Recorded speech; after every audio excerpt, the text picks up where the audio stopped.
ప్రేక్షక దేవుళ్లందరికీ నమస్కారం. ఒక్కసారి మీ కళ్ళు మూసుకుని మీ హృదయం లోతుల్లోకి తొంగ చూడండి. అక్కడ మీకు ఏం కనిపిస్తోంది? ప్రశాంతత ఉందా, లేక తెలియని ఒక అలజడి మిమ్మల్ని ఉక్కిరిబిక్కిరి చేస్తోందా? ప్రతి మనిషి జీవితంలో ఏదో ఒక సమయంలో అంతులేని భయం వెంటాడుతూనే ఉంటుంది. రేపు ఏం జరుగుతుందోనన్న ఆందోళన, అనుకున్నది సాధించలేకపోతామేమోనన్న బెంగ, మనకు అత్యంత ప్రీతిపాత్రమైన వారిని కోల్పోతామేమోనన్న దిగులు. ఈ భయాలు మన కాళ్లకు బంధాలు వేసి మనల్ని ముందుకు కదలనివ్వకుండా చేస్తాయి. అసలు ఈ భయానికి మూలం ఎక్కడ ఉంది? దీన్ని జయించడం సాధ్యమేనా? వేల సంవత్సరాల క్రితం సరిగా ఇలాంటి భయంతోనే ఒక మహావీరుడు కుప్పకూలిపోయాడు. అప్పుడు అతనికి దొరికిన సమాధానమే ఈనాడు మనందరికీ సంజీవని.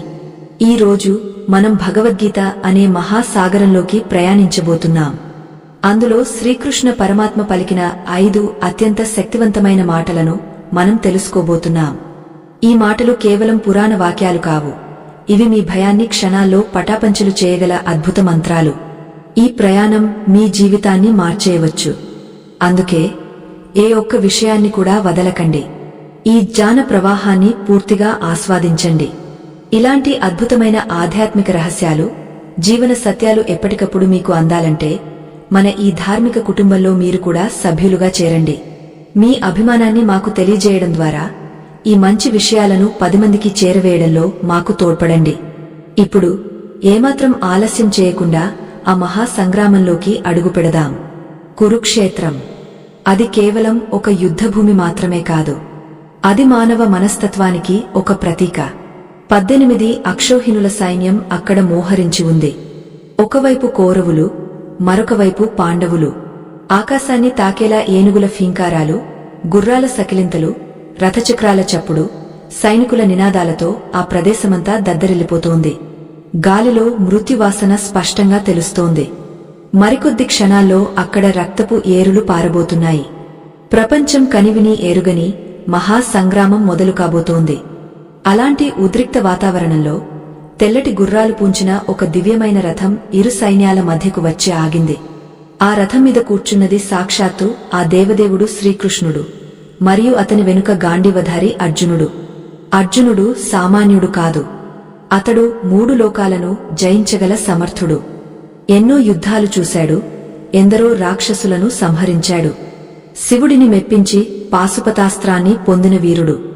అతడికి భయం అంటే ఏమిటో తెలియదు. కాని ఆ రోజు ఏదో వింత జరిగింది. రథం ఎప్పుడైతే ఇరు పక్షాల మధ్యలో నిలిచిందో అర్జునుడు తన ఎదురుగా ఉన్న సైన్యాన్ని చూశాడు. అక్కడ అతనికి శత్రువులు కనిపించలేదు. తన తాతలు, గురువులు, మామలు, సోదరులు, స్నేహితులు, మనవలు కనిపించారు. చిన్నప్పుడు తనను ఎత్తుకుని ఆడించిన భీష్మ పితామహుడు అక్కడ ఉన్నాడు. తనకు విలువిద్య నేర్పిన గురువు ద్రోణాచార్యుడు అక్కడ ఉన్నాడు. వారందరినీ చూసేసరికి అర్జునుడి గుండెలో ఒక తెలియని అలజడి మొదలైంది. అప్పటి వరకు రగిలిన పౌరుషం స్థానంలో విషాదం వచ్చి చేరింది. ఇది చాలా ముఖ్యమైన విషయం. భయం అనేది ఎప్పుడూ బయటి శత్రువుల వల్ల కలగదు. మనకు బాగా దగ్గరి వారి వల్ల, మనకున్న బాంధవ్యాల వల్లే అసలైన భయం పుడుతుంది. అర్జునుడికి కలిగింది శత్రు భయం కాదు, స్వజన మోహం. నేను వీరిని చంపాలా? ఈ రాజభోగాల కోసం నా వాళ్లను నేనే బలి తీసుకోవాలా అనే ప్రశ్న అతడిని లోపలి నుంచి తొలిచేయడం మొదలుపెట్టింది. ఆలోచన ఎంత తీవ్రంగా ఉందంటే అంతటి మహావీరుడి చేతులు వణికిపోయాయి. అతడి శరీరం గజగజాలాడింది. చర్మం కాలిపోతున్నట్లుగా అనిపించింది. చేతిలోని గాంధీవం జారి కింద పడిపోయింది. నోరు ఎండిపోయింది. అతడు ఇక నిలబడలేక రథం మీదనే కూలబడిపోయాడు. ఊహించండి, ప్రపంచంలోని గొప్ప వీరుడు యుద్ధం మొదలు కాకముందే ఓడిపోయినట్లుగా కూలబడిపోతే ఎలా ఉంటుంది? అతడి కళ్ల నుండి నీళ్లు కారుతున్నాయి. కృష్ణ, నేను యుద్ధం చేయలేను. నాకు ఈ రాజ్యం వద్దు, ఆ సుఖాలు వద్దు. నా వాళ్లను చంపి నేను పొందే విజయం నాకొద్దు. వాళ్లు నన్ను చంపినా పర్వాలేదు కాని నేను మాత్రం వారిపై ఆయుధమెత్తను అని అర్జునుడు దీనంగా పలికాడు. దీన్నే మనం విషాదయోగం అంటాం. ఇది కేవలం అర్జునుడి సమస్య మాత్రమే కాదు, ఇది మనందరి సమస్య. మన జీవితంలో కూడా ఎన్నో కురుక్షేత్రాలు జరుగుతుంటాయి. కొన్నిసార్లు ధర్మం కోసం, మన వాళ్లనే ఎదిరించాల్సి వస్తుంది. మన మనసులోని కోరికలతో, బలహీనతలతో మనం నిత్యం యుద్ధం చేస్తూనే ఉంటాం. ఆ సమయంలో మనం కూడా అర్జునుడిలాగే అయోమయంలో పడిపోతాం. నేను చేస్తున్నది సరైనదేనా? దీనివల్ల నాకు ఏం లాభం? నేను ఓడిపోతే ఎలా? అనే భయాలు మనల్ని చుట్టుముడతాయి. అర్జునుడు కేవలం భయపడటం మాత్రమే కాదు, తన భయానికి రకరకాల కారణాలు వెతకడం మొదలుపెట్టాడు. మనం కూడా అంతే కదా.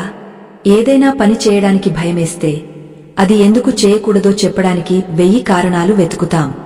అర్జునుడు కూడా అలాగే యుద్ధం చేస్తే కుల నాశనం జరుగుతుంది, ధర్మం నశిస్తుంది, పాపం చుట్టుకుంటుంది అంటూ ధర్మశాస్త్రాల గురించి మాట్లాడటం మొదలుపెట్టాడు. కాని అదంతా కేవలం తన బలహీనతను కప్పిపుచ్చుకోవడానికి అతడు వాడుకుంటున్న మేధోపరమైన కవచం మాత్రమే. లోపల ఉన్నది మాత్రం భయంకరమైన ఆందోళన, తన బాధ్యత నుండి పారిపోవాలనే బలమైన కోరిక. అర్జునుడి మాటలన్నీ విన్న శ్రీకృష్ణుడు ఏం చేశాడు? అతడు వెంటనే అర్జునుడిని మందలించలేదు. గంటల తరబడి అర్జునుడు ఏడుస్తూ, వాదిస్తూ ఉంటే కృష్ణుడు చిరునవ్వుతో వింటూ కూర్చున్నాడు. ఒక మంచి గురువు లక్షణం అదే. ముందు శిష్యుడి మనసులోని విషాదాన్ని పూర్తిగా బయటకు రానివ్వాలి. కుండలో ఉన్న మురికి నీరు పూర్తిగా ఒంపేస్తేనే అందులో స్వచ్ఛమైన మంచి నీటిని నింపగలం. అర్జునుడు తనలోని బాధనంతా వెళ్లగక్కిన తర్వాత పూర్తిగా నిస్సహాయ స్థితికి చేరుకున్నాడు. అప్పుడు అతడు కృష్ణుడి వైపు చూసి, కృష్ణా, నా మనసు మొద్దుబారిపోయింది. ఏది ధర్మమో ఏది అధర్మమో నాకు తెలియడం లేదు. నేను నీ శిష్యుడిని, నన్ను కాపాడు. నాకు ఏది శ్రేయస్కరమో అది చెప్పు. నీవే నాకు దిక్కు అని శరణు కోరాడు. ఎప్పుడైతే అర్జునుడు నేను నీ శిష్యుడిని అని అన్నాడో అప్పుడు ఆ రథం ఒక తరగతి గదిగా మారిపోయింది. అప్పటి వరకు మిత్రుడిగా, సారథిగా ఉన్న కృష్ణుడు జగద్గురువుగా మారాడు. కురుక్షేత్ర యుద్ధభూమి ఒక జ్ఞానక్షేత్రంగా మారింది. ఆ సమయంలో కృష్ణుడు పలికిన తొలి మాటలు అర్జునుడిని ఓదార్చడానికి ఉద్దేశించినవి కాదు. అవి అతడి అజ్ఞానాన్ని బద్దలు కొట్టే పిడుగుల్లాంటివి. సాధారణంగా ఎవరైనా ఏడుస్తుంటే మనం ఏడవకు, అంతా మంచి జరుగుతుంది అని బుజ్జగస్తాం. కాని కృష్ణుడు అలా చేయలేదు. ఆయన ముఖంలో చిరునవ్వు అలాగే ఉంది. ఆ నవ్వులో ఎంతో అర్థముంది. అర్జునా, నువ్వు ఏడవకూడని వాళ్లకోసం ఏడుస్తున్నావు, పైగా పండితుడిలా పెద్ద పెద్ద మాటలు మాట్లాడుతున్నావు అని కృష్ణుడు వ్యంగ్యంగా కాని అంతే సూటిగా అన్నాడు. ఇక్కడ మనం గమనించాల్సిన విషయమేమిటంటే, భగవద్గీత ఎక్కడో హిమాలయాల్లోనో ప్రశాంతమైన ఆశ్రమంలోనో చెప్పబడలేదు. అది రణరంగం మధ్యలో, చావు బతుకుల మధ్యలో చెప్పబడింది. అంటే జీవితంలో అత్యంత క్లిష్టమైన పరిస్థితుల్లో, సమస్యల సుడిగుండల్లో ఉన్నప్పుడు కూడా మనం ప్రశాంతంగా, స్థిరంగా ఎలా ఉండాలో గీత నేర్పిస్తుంది. కృష్ణుడు అర్జునుడికి బోధించిన ఆత్మజ్ఞానం కేవలం యుద్ధం చేయించడానికి మాత్రమే కాదు, జీవితాన్ని ఎలా ఎదుర్కోవాలో నేర్పించడానికి. కృష్ణుడు అర్జునుడికి చెప్పిన ఆ 5 అద్భుతమైన మాటల్లోకి వెళ్లే ముందు ఆనాటి పరిస్థితిని మనం పూర్తిగా అర్థం చేసుకోవాలి. అక్కడ సమయం లేదు. శత్రువులు బాణాలు వదలడానికి సిద్ధంగా ఉన్నారు. ఏ క్షణమైనా యుద్ధం మొదలవ్వచ్చు. అంత తక్కువ సమయంలో, అంతటి ఒత్తిడిలో ఒక మనిషిని అజ్ఞానం నుండి జ్ఞానంలోకి, భయం నుండి నిర్భయత్వంలోకి ఎలా తీసుకురావాలి? అది కేవలం ఆ పరమాత్మకే సాధ్యం. కృష్ణుడు అర్జునుడి భుజం తట్టి అతని కళ్లలోకి సూటిగా చూశాడు. ఆ చూపులో అనంతమైన కరుణ, అదే సమయంలో అచంచలమైన గాంభీర్యం ఉన్నాయి. కృష్ణుడు మాట్లాడటం మొదలుపెట్టాడు. ఆయన నోటి నుండి వెలువడిన ప్రతి మాట ఒక మంత్రం, ప్రతి వాక్యం ఒక సిద్ధాంతం. భయాన్ని సమూలంగా తొలగించడానికి ఆయన ఎంచుకున్న మార్గం చాలా విచిత్రమైనదే. ఆయన అర్జునుడికి ధైర్యం చెప్పలేదు, బదులుగా అసలు నువ్వు ఎవరు అనే ప్రశ్నను సంధించాడు. భయానికి మూలం అజ్ఞానం. నేను ఈ శరీరాన్ని, నేను చనిపోతాను, నా వాళ్లు చనిపోతారు అనే భావనే దుఃఖానికి కారణం. ఈ భావనను తొలగించాలంటే మనిషి తన నిజస్వరూపాన్ని తెలుసుకోవాలి. అందుకే కృష్ణుడు నేరుగా విషయానికి వచ్చాడు. మనం నిత్య జీవితంలో చూస్తూనే ఉంటాం. చిన్న చిన్న సమస్యలకే మనం కంగారు పడిపోతుంటాం. పరీక్ష ఫలితాలు సరిగా రాలేదని, వ్యాపారంలో నష్టం వచ్చిందని, అనుకున్న సంబంధం కుదరలేదని, ఇలా ఎన్నో విషయాలకు కృంగపోతుంటాం. కాని కృష్ణుడు చెప్పే ఆ 5 మాటలు గనుక మనం అర్థం చేసుకోగలిగితే ప్రపంచంలో ఏ సమస్య మనల్ని బాధ పెట్టలేదు. హిమాలయాలంత సమస్య వచ్చినా అది మంచుకొండలా కరిగిపోతుంది. మరి కృష్ణుడు పలికిన ఆ మొదటి మాట ఏమిటి? అది వినగానే అర్జునుడి ముఖంలో ఎందుకు అంతటి మార్పు వచ్చింది? ఆ మాటలో ఉన్న అంతరార్థమేమిటి? కృష్ణుడు మొదటగా సాంఖ్యయోగం గురించి చెప్పడం ప్రారంభించాడు. ఇది చాలా లోతైన విషయం. కాని కృష్ణుడు దాన్ని చాలా సులభంగా వివరించాడు. ఒక మనిషి పాత బట్టలు విడిచిపెట్టి కొత్త బట్టలు ఎలా వేసుకుంటాడో ఆత్మ కూడా అలాగే పాత శరీరాన్ని వదిలి కొత్త శరీరాన్ని తీసుకుంటుంది అని చెప్పాడు. వినడానికి చాలా సరళంగా ఉన్నా దీని వెనుక ఉన్న తత్వం మన భయాలన్నింటినీ పటాపంచలు చేస్తుంది. మనం మరణం అంటే భయపడతాం. కాని మరణం అనేది ఒక అంతం కాదు, అది ఒక మార్పు మాత్రమే అని తెలిస్తే, ఒక గదిలో నుండి మరొక గదిలోకి వెళ్లినంత సహజమైనది మరణం అని అర్థమైతే ఇక భయం ఎక్కడుంటుంది? కృష్ణుడు అర్జునుడితో ఇలా అన్నాడు, అర్జునా, నువ్వు భీష్ముడిని, ద్రోణుడిని చంపుతానని బాధపడుతున్నావు. కాని నిజంగా వారిని చంపేది ఎవరు? చచ్చేది ఎవరు? ఆత్మను ఆయుధాలు నరకలేవు, అగ్ని కాల్చలేదు, నీరు తడపలేదు, గాలి ఆర్పలేదు. అది నిత్యమైనది, సత్యమైనది. కేవలం ఈ శరీరం మాత్రమే నశించేది. ఈ మాటలు వింటున్నప్పుడు అర్జునుడిలో ఒక కొత్త ఆలోచన మొదలైంది. అప్పటి వరకు తను చూస్తున్న దృక్కోణం తప్పని అతనికి అనిపించడం మొదలైంది. కాని కేవలం ఆత్మ గురించి చెబితే సరిపోతుందా? మనం ఈ భౌతిక ప్రపంచంలో బతుకుతున్నాం. మనకు ఆకలి ఉంటుంది, బాధ్యతలు ఉంటాయి, బంధాలు ఉంటాయి. మరి వాటిని ఎలా నిర్వహించాలి? ఆత్మ నిత్యమైతే ఇక మనం ఏ పని చేయకూడదా? హత్య చేసినా పర్వాలేదా అనే సందేహాలు మనకు రావచ్చు. అందుకే కృష్ణుడు కేవలం ఆత్మజ్ఞానంతో ఆగిపోలేదు. దాన్ని ఆచరణలో ఎలా పెట్టాలో కూడా చెప్పాడు. అదే కర్మయోగం.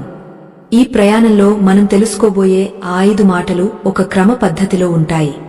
మొదటిది మన అస్తిత్వానికి సంబంధించింది. రెండవది మన పనికి సంబంధించింది. మూడవది మన మనస్థితికి సంబంధించింది. నాలుగవది దైవానికి, మనకు ఉన్న సంబంధానికి సంబంధించినది.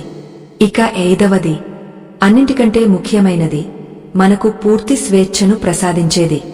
ఈ 5 మెట్లు ఎక్కితే మనం చేరేది ఆనందమయమైన శిఖరాన్ని. ఇప్పుడు మనం అసలైన భట్టానికి చేరుకున్నాం. కృష్ణుడు తన గంభీరమైన స్వరంతో యుద్ధభూమిలో మారుమోగేలా, అర్జునుడి గుండెలో నాటుకుపోయేలా, మానవాళి చరిత్రనే మార్చేసేలా ఆ మొదటి పరమ సత్యాన్ని బోధించడానికి సిద్ధమయ్యాడు. ఆయన పెదవుల మీద ఆ చిరునవ్వు మాయమై ఒక తీక్షణమైన తేజస్సు వచ్చింది. అర్జునుడు చేతులు జోడించి ఏకాగ్రతతో వింటున్నాడు. గాలి కూడా స్తంభించిపోయింది. సమయం ఆగిపోయినట్లుగా అనిపిస్తోంది. విశ్వమంతా ఆ మాట కోసం ఎదురుచూస్తోంది.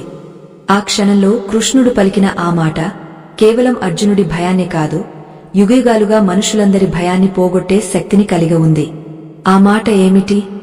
దాన్ని విన్న తర్వాత అర్జునుడు ఎలా స్పందించాడు? ఆ ఒక్క మాట మన జీవితంలోని అతి పెద్ద భయాన్ని ఎలా మాయం చేస్తుంది? అదంతా మనం వివరంగా తెలుసుకోవాల్సి ఉంది. కాని ఆ రహస్యాన్ని తెలుసుకునే ముందు మీ మనసును పూర్తిగా ఖాళీగా ఉంచుకోండి. ఎందుకంటే ఇప్పుడు మనం వినబోయేది సామాన్యమైన విషయం కాదు. అది సాక్షాత్తు దైవవాణి. ఆ అద్భుతమైన ఉపదేశాన్ని, ఆ లోతైన జ్ఞానాన్ని మనం ఇప్పుడు తెలుసుకోబోతున్నాం. ఆ నిశ్శబ్దంలో శ్రీకృష్ణుడు పలికిన మొదటి మాట ఒక ఉరుములా రణరంగమంతా ప్రతిధ్వనించింది. అర్జునుడి కళ్లలోకి సూటిగా చూస్తూ పరమాత్మ ఇలా అన్నాడు, అర్జునా, ఎవరైతే చనిపోతారో, ఎవరైతే చనిపోరో వాళ్ళిద్దరి గురించి పండితులు ఎప్పుడూ బాధపడరు. నువ్వు జ్ఞానివి అనుకుంటున్నావు కాని అజ్ఞానిలా మాట్లాడుతున్నావు. అసలు నువ్వు దేని గురించి భయపడుతున్నావు? భీష్ముడు, ద్రోణుడు చనిపోతారని కదా? అసలు మరణం అంటే ఏమిటి? అది ఒక అంతం కాదు, అది కేవలం ఒక మార్పు మాత్రమే. ఈ మాట వినగానే అర్జునుడిలో ఏదో తెలియని కదలిక వచ్చింది. మార్పా? మరణం అంటే కేవలం మార్పు మాత్రమేనా అని అతడి అంతరాత్మ ప్రశ్నించుకుంది. అప్పుడు కృష్ణుడు ఆ అద్భుతమైన సత్యాన్ని, భగవద్గీతలోని మొదటి మహామంత్రాన్ని వివరించాడు. నైనం చిందంతి శస్త్రాని నైనం దహతి పావకః అంటే ఈ ఆత్మను ఆయుధాలు ఏవీ నరకలేవు, అగ్ని దీనిని కాల్చలేదు, నీరు దీనిని తడపలేదు, గాలి దీనిని ఆర్పలేదు. అర్జునా, నువ్వు చూస్తున్న ఈ శరీరాలు కేవలం పైకి కనిపించే దుస్తులు మాత్రమే. ఒక మనిషి తన పాతబడిన చిరిగిపోయిన బట్టలను విడిచిపెట్టి కొత్త బట్టలను ఎలా ధరిస్తాడో అలాగే ఈ ఆత్మ కూడా శిథిలమైన శరీరాన్ని వదిలి మరొక కొత్త శరీరాన్ని స్వీకరిస్తుంది. దీనికోసం ఎవరైనా ఏడుస్తారా? మనం పాత బట్టలు విడిచినప్పుడు బాధపడతామా? లేక కొత్త బట్టలు వేసుకుంటున్నామని సంతోషిస్తామా? మరణం కూడా అచ్చం అలాంటిదే. అది ఆత్మకు లభించే కొత్త ప్రయాణం. కాబట్టి నువ్వు చంపుతున్నది భీష్ముడిని కాదు, ద్రోణుడిని కాదు, కేవలం వారి శరీరాలను మాత్రమే. వారి ఆత్మలు శాశ్వతమైనవి. అవి ఎప్పుడూ ఉంటాయి. నేను, నువ్వు, ఈ రాజులందరూ గతంలో ఉన్నారు, భవిష్యత్తులోనూ ఉంటారు. మన ఉనికికి అంతం లేదు. ఈ మాటలు ఎంత లోతైనవో ఒక్కసారి ఆలోచించండి. మన భయాలన్నింటికీ మూలం మనం శరీరం అనుకోవడమే. నాకు రోగం వస్తుంది, నాకు వృద్ధాప్యం వస్తుంది, నేను చనిపోతాను అనే భయం మనల్ని వెంటాడుతూ ఉంటుంది. కాని కృష్ణుడు ఇచ్చిన ఈ మొదటి ఉపదేశం మన ఆలోచన విధానాన్నే మార్చేస్తుంది. మనం శరీరం కాదు, మనం ఆత్మస్వరూపులం అని తెలిసినప్పుడు ఇక భయం ఎక్కడుంటుంది? అద్దంలో కనిపించే ప్రతిబింబం మీద బురద పడితే అసలు మనిషికి ఏమీ కానట్టే, శరీరానికి ఏం జరిగినా ఆత్మకు ఏమీ కాదు. ఈ సత్యాన్ని గనక మనం పూర్తిగా నమ్మగలిగితే జీవితంలో ఎంత పెద్ద కష్టాన్నైనా చిరునవ్వుతో ఎదుర్కోగలం. చావు భయం లేనివాడిని ఈ ప్రపంచంలో ఏదీ భయపెట్టలేదు. అదే కృష్ణుడు అర్జునుడికి ఇచ్చిన మొదటి బలం. అర్జునుడు ఈ మాటలు వింటూనే ఉన్నాడు కాని అతనిలో ఇంకా సందేహాలు పూర్తిగా తొలగపోలేదు. కృష్ణ, నువ్వు చెప్పేది నిజమే కావచ్చు, ఆత్మ శాశ్వతమే కావచ్చు. కాని ఇప్పుడు నేను ఈ శరీరంతోనే ఉన్నాను కదా, బాణం తగిలితే నాకు నొప్పి కలుగుతుంది కదా, నా వాళ్లు దూరమైతే మనస్కి బాధ కలుగుతుంది కదా. ఆత్మ గురించి తెలిసినంత మాత్రాన ఈ బాధలన్నీ మాయమైపోతాయా? ఈ శారీరక మానసిక బాధలను నేను ఎలా తట్టుకోవాలి అని అర్జునుడి కళ్లలో ప్రశ్నలు మెదిలాయి. మనకు కూడా ఇలాంటి సందేహమే వస్తుంది. వేదాంతం వినడానికి బాగానే ఉంటుంది కాని ఆచరణలో కష్టం వచ్చినప్పుడు తట్టుకోవడం సాధ్యమేనా అనిపిస్తుంది. అందుకు కృష్ణుడు అర్జునుడి అమాయకత్వాన్ని చూసి నవ్వుతూ జీవితంలోని రెండవ ముఖ్యమైన సత్యాన్ని బోధించాడు. అర్జునా, శీతోష్ణ సుఖదుఃఖాలు అనేవి వస్తూ పోతూ ఉంటాయి. చలికాలం వస్తుంది, వెళ్ళిపోతుంది. ఎండాకాలం వస్తుంది, వెళ్ళిపోతుంది. అలాగే సుఖం వస్తుంది, వెళ్ళిపోతుంది. దుఃఖం కూడా వస్తుంది, వెళ్ళిపోతుంది. ఏదీ శాశ్వతం కాదు. ఇవన్నీ ఇంద్రియాలకు, బయటి ప్రపంచానికి జరిగే స్పర్శ వల్ల కలుగుతాయి. వీటిని చూసి నువ్వు చలించకూడదు. వాటిని సహించడం నేర్చుకో. వచ్చేది ఏదైనా సరే దాన్ని సాక్షిభూతంగా చూడు. కష్టాన్ని చూసి కుంగపోవద్దు, సుఖాన్ని చూసి పొంగపోవద్దు. రెండూ అతిథుల లాంటివే, కాసేపు ఉండి వెళ్ళిపోతాయి. ఇక్కడ కృష్ణుడు మనకు ఓర్పు అనే మహాయుధాన్ని ఇస్తున్నాడు. జీవితంలో సమస్యలు రాకుండా ఎవరూ ఆపలేరు, అది సాధ్యం కాదు. కాని ఆ సమస్యలు వచ్చినప్పుడు వాటి ప్రభావం మన మనసు మీద పడకుండా చూసుకోవడం మన చేతిలోనే ఉంది. సముద్రం అన్నాక అలలు వస్తూనే ఉంటాయి.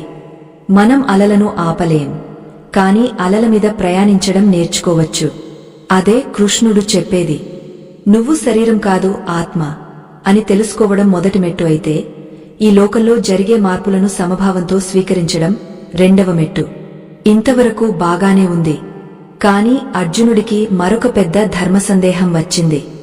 సరే కృష్ణ, ఆత్మ శాశ్వతం, కష్టసుఖాలు అశాశ్వతం అని ఒప్పుకుంటాను. మరి అలాంటప్పుడు నేను ఈ ఘోరమైన యుద్ధం ఎందుకు చేయాలి? సన్యాసిలాగా అడవులకు వెళ్లిపోయి ప్రశాంతంగా తపస్సు చేసుకోవచ్చు కదా. ఈ రక్తపాతం, ఈ గొడవలు నాకెందుకు? నేను ఏ పని చేయకుండా కళ్ళు మూసుకుని కూర్చుంటే ఏ పాపము ఉండదు కదా అని అర్జునుడు అడిగాడు. ఇది చాలా ప్రమాదకరమైన ఆలోచన. చాలామంది ఆధ్యాత్మికత అంటే బాధ్యతల నుండి పారిపోవడం అనుకుంటారు. సమస్యలు వస్తే దేవుడి పేరు చెప్పి పక్కకు తప్పుకోవాలనుకుంటారు. అర్జునుడు కూడా అదే చేయాలనుకున్నాడు. ఇక్కడే శ్రీకృష్ణుడు భగవద్గీతలోని అత్యంత శక్తివంతమైన రెండవ మాటను, అంటే కర్మయోగ సిద్ధాంతాన్ని బయటపెట్టాడు. ఇది ప్రపంచంలోనే అత్యంత గొప్ప మేనేజ్మెంట్ పాఠం. పనిచేసే ప్రతి మనిషికి ఇది శిరోధార్యం. కృష్ణుడు గంభీరంగా అన్నాడు, అర్జునా, కర్మ చేయకుండా ఒక్క క్షణం కూడా ఎవరూ ఉండలేరు. నువ్వు అడవికి వెళ్ళినా అక్కడ బతకడానికి ఆహారం వెతుక్కోవాలి, ఆశ్రమం కట్టుకోవాలి. అంటే అక్కడ కూడా కర్మ చేయాల్సిందే. శ్వాస తీసుకోవడం కూడా ఒక కర్మే. కాబట్టి పని నుండి పారిపోవడం పరిష్కారం కాదు. పనిని ఎలా చేయాలో తెలుసుకోవడమే అసలైన పరిష్కారం. అప్పుడు కృష్ణుడు ఆ జగత్ప్రసిద్ధమైన శ్లోకాన్ని పలికాడు, కర్మణ్యేవాధికారస్తే మా ఫలేషు కదాచన. అంటే పని చేయడానికి మాత్రమే నీకు అధికారం ఉంది, దాని ఫలితాల మీద నీకు ఎప్పుడూ అధికారం లేదు. ఈ ఒక్క మాటను గనక మనం సరిగా అర్థం చేసుకుంటే మన జీవితంలో సగం ఒత్తిడి మాయమైపోతుంది. కాని పైకి వినడానికి ఇది చాలా కష్టంగా అనిపిస్తుంది. ఫలితం ఆశించకుండా పని ఎలా చేస్తాం? ఫలితం కోసమే కదా మనం కష్టపడేది. జీతం కోసం ఉద్యోగం చేస్తాం, లాభం కోసం వ్యాపారం చేస్తాం, మార్కుల కోసం చదువుతాం. మరి ఫలితం మీద ఆశ వదులుకోమని కృష్ణుడు ఎందుకు చెబుతున్నాడు అని మనకు అనిపిస్తుంది. దీని అంతరార్థం చాలా లోతైనది. కృష్ణుడు ఫలితం రాకూడదు అని అనలేదు, ఫలితం మీద ధ్యాస పెట్టవద్దు అని అన్నాడు. ఎందుకంటే ఎప్పుడైతే మన మనసు ఫలితం మీద లగ్నమవుతుందో అప్పుడు మన పనిలో ఏకాగ్రత దెబ్బతింటుంది. ఒక చిన్న ఉదాహరణ చూద్దాం. ఒక విద్యార్థి పరీక్ష రాస్తున్నాడు అనుకోండి. అతడు పేపర్ రాస్తున్నంతసేపు నాకు ఫస్ట్ ర్యాంక్ వస్తుందా రాదా, నాన్న ఏమంటారో, అమ్మ ఏమంటుందో అని ఆలోచిస్తూ ఉంటే అతడు పరీక్ష సరిగా రాయగలడా? లేదు. ఆందోళన వల్ల అతడికి వచ్చిన సమాధానాలు కూడా మర్చిపోతాడు. చేతులు వణుకుతాయి, తప్పులు రాస్తాడు. చివరకు ఫలితం కూడా చెడిపోతుంది. అదే ఫలితం గురించి ఆలోచించకుండా ప్రస్తుతం నా చేతిలో ఉన్న పెన్ను, పేపర్, ప్రశ్నలు, వీటిమీద మాత్రమే నా దృష్టి ఉండాలి, నా వంతు ప్రయత్నం నేను ఒక 100% చేయాలి అని అనుకుంటే అతడు అద్భుతంగా రాయగలడు. అప్పుడు ఫలితం దానంతటా అదే గొప్పగా వస్తుంది. అర్జునుడి పరిస్థితి కూడా అదే. అతడు యుద్ధం ఇంకా మొదలు కాకముందే నేను గెలుస్తానా, ఓడతానా, పాపం వస్తుందా, పుణ్యం వస్తుందా అని ఫలితాల గురించి అతిగా ఆలోచించి భయపడిపోతున్నాడు. ఆ భయమే అతడిని విల్లు కింద పడేసేలా చేసింది. అందుకే కృష్ణుడు, అర్జునా, భవిష్యత్తు నీ చేతిలో లేదు. గెలుపు ఓటములు దైవాధీనం. కాని యుద్ధం చేయడం నీ చేతిలో ఉంది. నీ ధర్మం క్షత్రియుడిగా పోరాడటం. అది నీ బాధ్యత. ఆ బాధ్యతను ప్రేమించు, పూజించు. ఫలితాన్ని నా పాదాల దగ్గర వదిలేయి అని చెప్పాడు. దీన్నే నిష్కామ కర్మ అంటారు. అంటే కోరిక లేని పని అని కాదు, స్వార్థపూరితమైన ఆసక్తి లేని పని అని అర్థం. మనం చేసే పనిని ఒక యజ్ఞంలా, దైవకార్యంలా భావించి చేయాలి. ఒక డాక్టర్ ఆపరేషన్ చేస్తున్నప్పుడు ఈ పేషెంట్ బతుకుతాడా లేదా అని భయపడుతూ ఉంటే చేతులు వణుకుతాయి. నా విధి వైద్యం చేయడం, ప్రాణం నిలబెట్టే ప్రయత్నం చేయడం అని పూర్తి ఏకాగ్రతతో చేస్తేనే ఆపరేషన్ విజయవంతం అవుతుంది. కృష్ణుడు చెప్పిన ఈ మాట మన రోజువారీ జీవితంలో ప్రతి క్షణం ఉపయోగపడుతుంది. ఆఫీసులో బాస్ ఏమంటాడని భయపడకుండా పనిని ప్రేమిస్తూ చేస్తే మనకు ఒత్తిడి ఉండదు. మా కర్మఫలహేతుర్భూర్మాతే సంగోస్త్వకర్మని అంటే కర్మఫలానికి నువ్వు కారణం కావద్దు, అలాగని పని చేయడం మానవద్దు. కొంతమంది ఇలా అనుకుంటారు, ఫలితం నా చేతిలో లేనప్పుడు నేను ఎందుకు కష్టపడాలి, ఎలాగోలా చేస్తే సరిపోతుంది కదా అని. అది తప్పు. ఫలితం మీద ఆశ వదలమన్నారే కాని పనిలో నాణ్యత తగ్గించమని చెప్పలేదు. బదులుగా ఫలితం మీద చింత లేనప్పుడు మనం ఇంకా ఉత్సాహంగా, ఇంకా అద్భుతంగా పని చేయగలం. ఎందుకంటే మన భుజాల మీద భయం అనే బరువు ఉండదు కాబట్టి. కృష్ణుడు ఇంకా లోతుగా వివరిస్తూ, అర్జునా, యోగస్థః కురు కర్మాణి అన్నాడు. అంటే యోగంలో స్థిరపడి కర్మలు చేయి. ఇక్కడ యోగం అంటే తలకిందులుగా తపస్సు చేయడం కాదు. సమత్వం యోగ ఉచ్యతే. సమత్వమే యోగం. గెలుపు ఓటములను, లాభ నష్టాలను, సిద్ధి అసిద్ధులను సమానంగా చూడగలిగే మానసిక స్థితే యోగం. నువ్వు యుద్ధంలో గెలిచినా సరే, ఓడినా సరే నీ మనసు మాత్రం ప్రశాంతంగా ఉండాలి. గెలిచానని ఎగిరి గంతేయకూడదు, ఓడానని కుమిలిపోకూడదు. ఈ స్థిరమైన బుద్ధి ఎవరికైతే ఉంటుందో వాడే నిజమైన యోగి. వాడే పనిలో నైపుణ్యం కలిగినవాడు. యోగః కర్మసు కౌశలం. యోగమంటే పనుల్లో నేర్పు. ఈ మాటలు విన్న తర్వాత అర్జునుడికి ఒక కొత్త ఉత్సాహం వచ్చింది. కాని వెంటనే మరొక సందేహం వచ్చింది. కృష్ణ, నువ్వు చెప్పేది అద్భుతంగా ఉంది. లాభనష్టాలను సమానంగా చూడమంటున్నావు. రాగద్వేషాలకు అతీతంగా ఉండమంటున్నావు. కాని అది ఆచరణలో సాధ్యమేనా? మనిషి అన్నాక కోరికలు ఉంటాయి కదా, కోపం వస్తుంది కదా. ఎవరో వచ్చి నన్ను అవమానిస్తే నేను కోప్పడకుండా ఎలా ఉండగలను? నా ప్రియమైన వాళ్లు చనిపోతే ఏడవకుండా ఎలా ఉండగలను? అసలు అలా స్థిరంగా ఉండే మనిషి ఎలా ఉంటాడు? అతడు ఎలా మాట్లాడతాడు? ఎలా కూర్చుంటాడు? ఎలా నడుస్తాడు? అని వరుస ప్రశ్నలు వేశాడు అర్జునుడు. అర్జునుడి ప్రశ్న చాలా సహజమైనది. మనందరికీ అనిపిస్తుంది ఈ స్థితప్రజ్ఞత అనేది కేవలం ఋషులకు, మునులకు మాత్రమే సాధ్యమని. మనలాంటి సామాన్యులకు అది సాధ్యం కాదని. సంసారంలో ఉంటూ, ఉద్యోగాలు చేస్తూ, పిల్లలను పెంచుతూ ఇంతటి సమత్వంతో ఉండటం కుదురుతుందా? ఎవరో మనల్ని తిడితే మనసు చివుక్కుమనడం సహజం కదా. దాన్ని ఎలా జయించాలి? కోపం అనేది నిప్పు లాంటిది. అది మనల్ని కాల్చేస్తుంది. కోరిక అనేది సముద్రం లాంటిది. అది ఎప్పుడూ తీరదు. మరి వీటిని అదుపులో పెట్టుకోవడమేలా? దీనికి సమాధానంగా కృష్ణుడు చెప్పబోయే మూడవ మాట మన మనస్తత్వాన్ని పూర్తిగా విశ్లేషిస్తుంది. మన పతనానికి అసలు కారణం ఎక్కడ మొదలవుతుందో ఆయన ఒక గొలుసుకట్టులా వివరిస్తాడు. ఒక మనిషి నాశనం కావడానికి పెద్ద పెద్ద కారణాలు అక్కర్లేదు. మనసులో పుట్టే ఒక చిన్న కోరిక చాలు. అది పెరిగ పెద్దదై చివరికి మన బుద్ధిని ఎలా నాశనం చేస్తుందో కృష్ణుడు పూసగుచ్చినట్లు చెప్పబోతున్నాడు.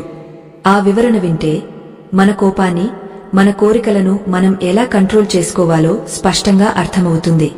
అంతేకాదు, ఇంద్రియాలను అదుపులో పెట్టుకోవడం అంటే కళ్ళు మూసుకుని కూర్చోవడం కాదని, ప్రపంచంలో ఉంటూనే తామరాకు మీద నీటిబొట్టులా ఎలా ఉండాలో కృష్ణుడు వివరించాడు. ఆశల వలలో చిక్కుకోకుండా ప్రశాంతంగా జీవించే ఆ రహస్యమేమిటి? ఆ స్థితప్రజ్ఞుడి లక్షణాలు మనలో అలవరుచుకోవాలంటే మనం ఏం చేయాలి? దీనికోసం కృష్ణుడు ఒక అద్భుతమైన ఉపమానాన్ని వాడతాడు. సముద్రంలోకి ఎన్ని నదులు వచ్చి చేరినా సముద్రం ఎలా పొంగకుండా గంభీరంగా ఉంటుందో, అలాగే ఎన్ని కోరికలు వచ్చినా మనసును ఎలా నిశ్చలంగా ఉంచుకోవాలో ఆయన బోధిస్తాడు. అర్జునుడు ఇప్పుడు పూర్తిగా కృష్ణుడి మాటలకు కట్టుబడిపోయాడు. అతనిలోని విషాదం మెల్లగా విజ్ఞానంగా మారుతోంది. కాని ఇంకా అసలైన రహస్యాలు ముందున్నాయి. మనం ఆత్మ అని తెలిసింది. పనిని ఫలితం ఆశించకుండా చేయాలని తెలిసింది. కాని ఆ పనిని ఎవరికోసం చేయాలి? అసలు ఈ సృష్టినంతా నడిపిస్తున్న ఆ శక్తితో మనకు ఉన్న సంబంధమేమిటి? ఆ దైవానికి మనం ఎలా దగ్గరవ్వాలి? భక్తి అంటే కేవలం పూజలు చేయడమేనా, లేక అంతకు మించినదా? ఈ ప్రశ్నలకు సమాధానమే భగవద్గీతలోని తదుపరి భాగాలు. శ్రీకృష్ణుడు ఇప్పుడు అర్జునుడిని కర్మయోగం నుండి జ్ఞానయోగం వైపు, అక్కడి నుండి భక్తియోగం వైపు ఎలా తీసుకువెళ్లాడో, ఆ ప్రయాణంలో మనకు దొరికే ఆణిముత్యాలు ఏమిటో తెలుసుకోవడం చాలా ముఖ్యం. ముఖ్యంగా మనసును ఎలా జయించాలి అనే ప్రశ్నకు కృష్ణుడు ఇచ్చిన సమాధానం ప్రతి ఒక్కరూ వినాలి. ఎందుకంటే మనసు మనకు బెస్ట్ ఫ్రెండ్, అలాగే వరస్ట్ ఎనిమీ కూడా. దాన్ని స్నేహితుడిగా ఎలా మార్చుకోవాలో కృష్ణుడు చెప్పబోతున్నాడు. ఆ అద్భుతమైన మానసిక విశ్లేషణను, కోపాన్ని జయించే మార్గాన్ని మరియు మూడవ శక్తివంతమైన మాటను మనం తదుపరి భాగంలో వివరంగా తెలుసుకుందాం. ఆ మాట మీలోని అశాంతిని పూర్తిగా తొలగించి అంతులేని ప్రశాంతతను ప్రసాదిస్తుంది. ఆ దివ్యమైన ఉపదేశాన్ని వినడానికి సిద్ధంగా ఉండండి. శ్రీకృష్ణుడు అర్జునుడి వైపు చూసి ఒక నిగూఢమైన సత్యాన్ని చెప్పడానికి సిద్ధమయ్యాడు. మనిషి పతనం ఎక్కడ మొదలవుతుంది? ఒక సామ్రాజ్యం కూలిపోవడానికి శత్రువుల దాడి కారణం కావచ్చు, కాని ఒక మనిషి కూలిపోవడానికి మాత్రం బయటి శత్రువులు అవసరం లేదు. అతని సొంత ఆలోచనలే అతన్ని అథఃపాతాళానికి తొక్కివేస్తాయి. ఈ ప్రక్రియ ఎలా జరుగుతుందో కృష్ణుడు ఒక గొలుసుకట్టు చర్యలా వివరించాడు. దీన్నే మనం మన జీవితంలోని ప్రతి సమస్యకు మూలకారణంగా భావించవచ్చు. భగవద్గీతలోని ఈ మూడవ శక్తివంతమైన మాట మన మనసు పనితీరును పూర్తిగా విప్పి చెబుతుంది. కృష్ణుడు ఇలా అన్నాడు, అర్జునా, ఎప్పుడైతే ఒక మనిషి ఇంద్రియ విషయాల గురించి, అంటే ప్రపంచంలోని వస్తువుల గురించి లేదా సుఖాల గురించి పదే పదే ఆలోచిస్తాడో అప్పుడు వాటిమీద అతనికి ఒక తెలియని ఆసక్తి కలుగుతుంది. ఆసక్తి మెల్లగా బలపడి సంగం అంటే అతుక్కుపోవడం జరుగుతుంది. ఎప్పుడైతే మనసు దేనికైనా అతుక్కుపోతుందో అప్పుడు దాన్ని పొందాలనే కోరిక పుడుతుంది. ఇది చాలా సహజం. ఒక కొత్త కారును చూశావు, బాగుంది అనుకున్నావు, మళ్ళీ మళ్ళీ దాని గురించే ఆలోచించావు. అప్పుడు అది కావాలనిపించింది, అది కోరికగా మారింది. అయితే అసలు సమస్య ఇక్కడే మొదలవుతుంది. ఆ కోరిక తీరకపోతే లేదా దానికి ఎవరైనా అడ్డుపడితే ఏం జరుగుతుంది? కామాత్ క్రోధోభిజాయతే, కోరిక నుండి కోపం పుడుతుంది. మనం కోరుకున్నది దక్కలేదనో లేదా ఎవరో అడ్డుకున్నారనో మనలో అగ్నిలాంటి ఆవేశం రగులుతుంది. కోపం వచ్చినప్పుడు ఏం జరుగుతుంది? మనిషికి విచక్షణ ఉండదు. క్రోధాద్భవతి సమ్మోహః, కోపం వల్ల అవివేకం కలుగుతుంది. అంటే ఏం చేస్తున్నామో ఏం మాట్లాడుతున్నామో తెలియని స్థితి వస్తుంది. తండ్రితో ఎలా మాట్లాడాలో గురువుతో ఎలా ప్రవర్తించాలో మర్చిపోతాం. ఆ అవివేకం వల్ల స్మృతి విభ్రమః అంటే జ్ఞాపకశక్తి నశిస్తుంది. ఇక్కడ జ్ఞాపకశక్తి అంటే పేర్లు మర్చిపోవడం కాదు, నేను ఎవరు, నా విలులేంటి, నా ధర్మం ఏంటి అనేది మర్చిపోవడం. ఎప్పుడైతే మనిషి తన విలువలను మర్చిపోతాడో అప్పుడు బుద్ధినాశో, బుద్ధి నాశనమైపోతుంది. మంచి చెడులను నిర్ణయించే శక్తి పోతుంది. ఎప్పుడైతే బుద్ధి నశిస్తుందో బుద్ధి నాశాత్ ప్రణశ్యతి, ఆ మనిషి పూర్తిగా పతనమైపోతాడు. చూసారా, కేవలం ఒక చిన్న ఆలోచన చివరకు మనిషిని ఎలా సర్వనాశనం చేసిందో? ఈ మాట వింటున్న అర్జునుడి గుండెలో ఒక రాయి పడ్డట్టయింది. ఎందుకంటే తను యుద్ధం చేయనని చెప్పడానికి కారణం కూడా ఇదే కదా. తన బంధువుల మీద ఉన్న మమకారం అనే కోరిక తనను ధర్మం నుండి పక్కకు లాగేసింది. కృష్ణుడు ఇంకా వివరిస్తూ, అర్జునా, అందుకే ఈ మనసును, ఇంద్రియాలను అదుపులో పెట్టుకోవడం చాలా ముఖ్యం. ఎలాగైతే ఒక తాబేలు ప్రమాదం రాగానే తన కాళ్లను, తలని చిప్పలోకి ముడుచుకుంటుందో అలాగే ఒక జాని ప్రాపంచిక ఆకర్షణలు కనిపించినప్పుడు తన ఇంద్రియాలను లోపలికి లాక్కుంటాడు. అతడు ప్రపంచంలోనే ఉంటాడు, కాని ప్రపంచం అతని లోపల ఉండదు అని చెప్పాడు. ఇక్కడ మనకు ఒక సందేహం రావచ్చు. ఇంద్రియాలను అదుపు చేయడమంటే కళ్ళు మూసుకుని చెవులు మూసుకుని బతకాలా? కాదు. కృష్ణుడు చెప్పిన ఉపమానం తాబేలు. అది అవసరమైనప్పుడు కాళ్లను బయటకు తీసి నడుస్తుంది, అవసరం లేనప్పుడు లోపలికి తీసుకుంటుంది. అలాగే మనం కూడా ఆఫీసులో ఉన్నప్పుడు పని మీద దృష్టి పెట్టాలి, ఇంటికి వచ్చినప్పుడు కుటుంబం మీద దృష్టి పెట్టాలి. అనవసరమైన విషయాల జోలికి మనసును వెళ్లనివ్వకూడదు.